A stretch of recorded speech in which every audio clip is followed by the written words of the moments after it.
Here by ways of 6 temper tantrums that were completely ignored by Delta Airlines to Cincinnati, where I just got here about an hour ago. So, first of all, I want to read a poem from.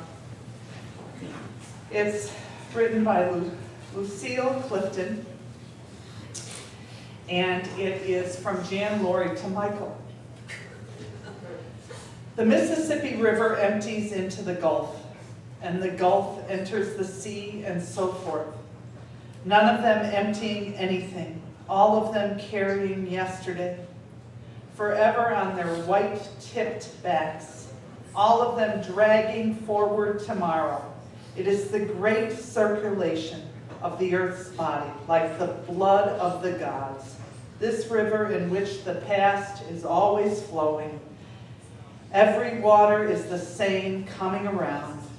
Every day someone is standing on the edge of the river, staring into time, whispering mistakenly, only here, only now.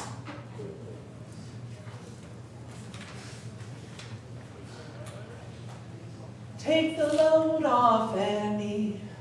Take the load for free. Take the load off, Annie. And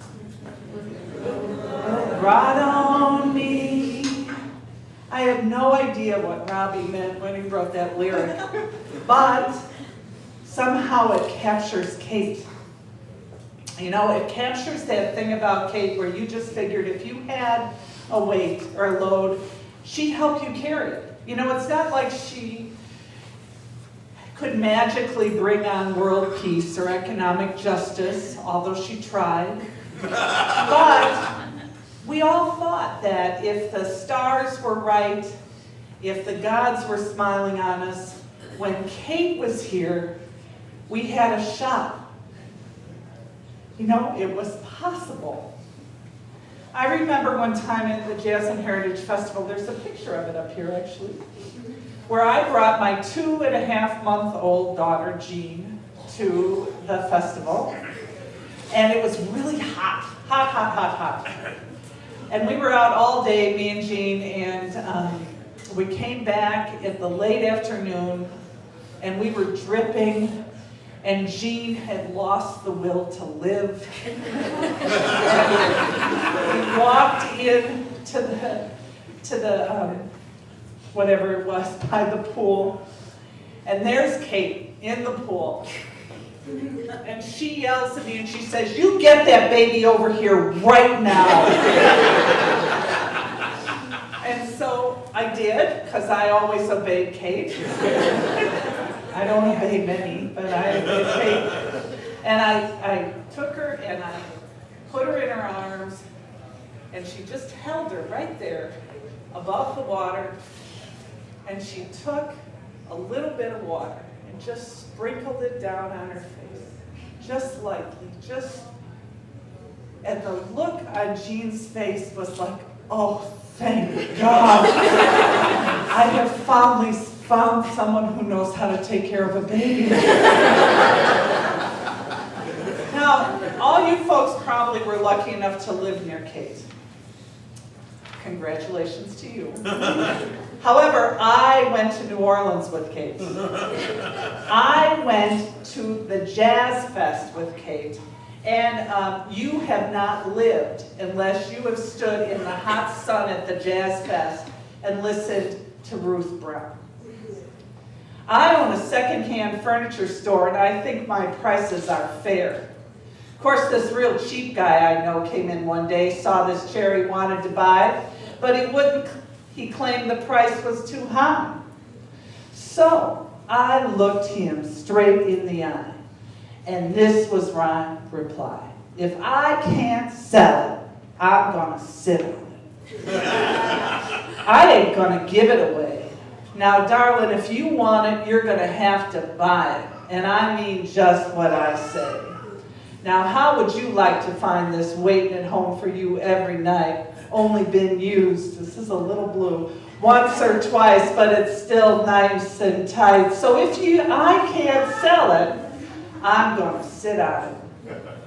Now we sang that, me and Kate, in the sun, and you can just imagine. And she gives me a hip up, and I gotta tell you, she knocked you down. She is the only woman who could ever send me flying. But you know what? I never had nothing on Kate Schulte. I never had nothing on Kate Schulte. Kate was like a spice. She was like a punctuation mark. She was like a highlighter. You know, when you saw something special, when you heard something special, when you thought of something special, when you looked at Kate and she got it, and she recognized what you saw, it made it better. It made it bigger. It made it sweeter. And if you're really lucky, you got that laugh. And you know she always got the joke, no matter what it was. And if you were worthy, she just might share it with you.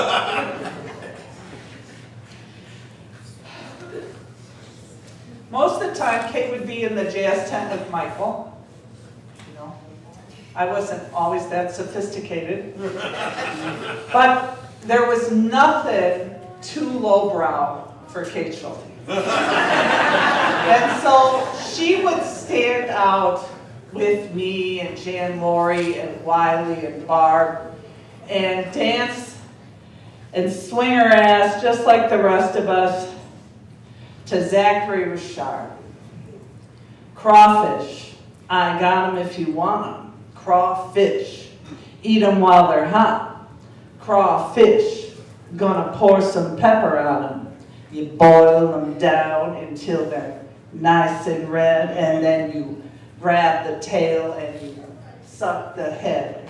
Crawfish. We did a lot with that one too. Okay, now this is where I need your prayers, guys. So against our will, it's time to say goodbye to this chapter with Kate.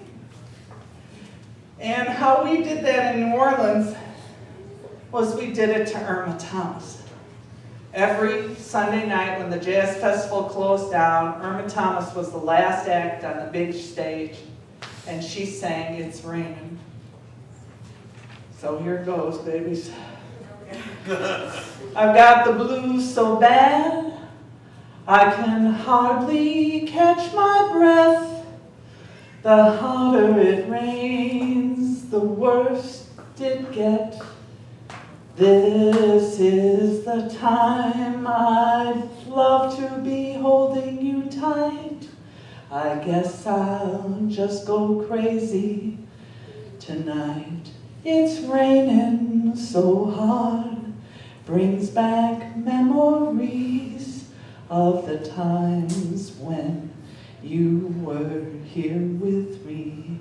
This is the time we'd be loving to hold you tight. I guess we'll just go crazy tonight. And I'd be amiss to end without stating the obvious, that Kate Schulte was the most beautiful woman I ever knew. Yeah. And Kate, I never, ever gave up the idea that I might someday fight Michael for your affection. So,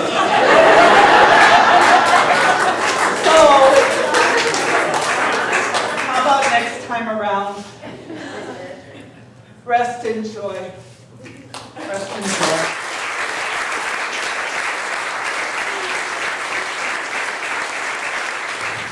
Wendy couldn't be here tonight.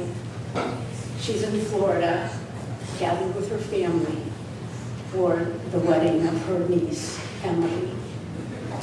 She wrote a remembrance of Kate, and she asked me to read it. So it goes. When you love someone for a very long time, a piece of them merges into your being and becomes a member of the chorus that talks and advises you daily. Kate joined this chorus years ago and is still there. She is in my home, the books I read, the movies I watch. She dances with me and always will. Kate and I were sisters. I know because she told me so. She was the big sister.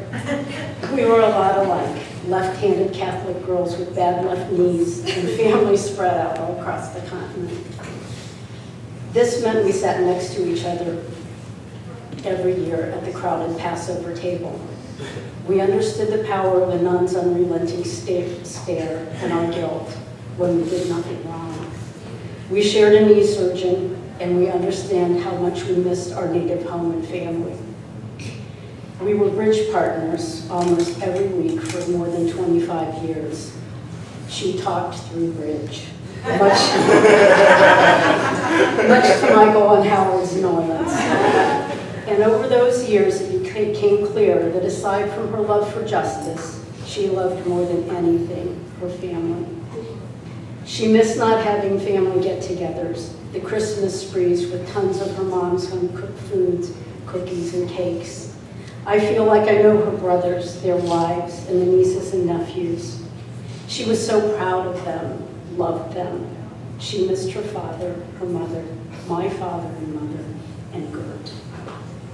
When I think of Kate, I think of Christmas. She loved Christmas, a caveat. For Kate, Christmas was not a religious event. It was a family tradition. A moment out of the year when you all got together and did what you were supposed to do. Eat, drink, angst, argue, share, and love. We understood this about each other. She loved a Christmas tree and family get-together. She loved the traditions and all they entail. She coveted my Christmas tree every year until she received a Christmas tree all decorated as a surprise from her daughter, Nicole. Every year after that, she would retrieve that tree and leave it in her living room until February. So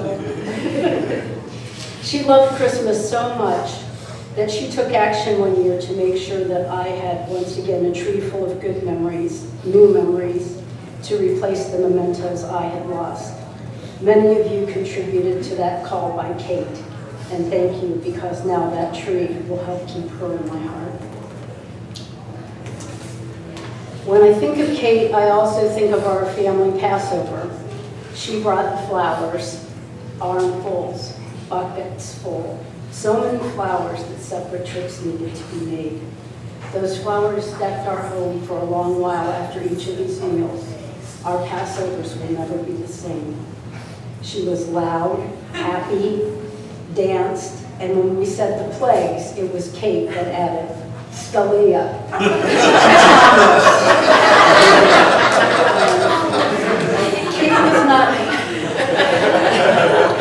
Kate was not one to ask for praise or thank you. She was a worker.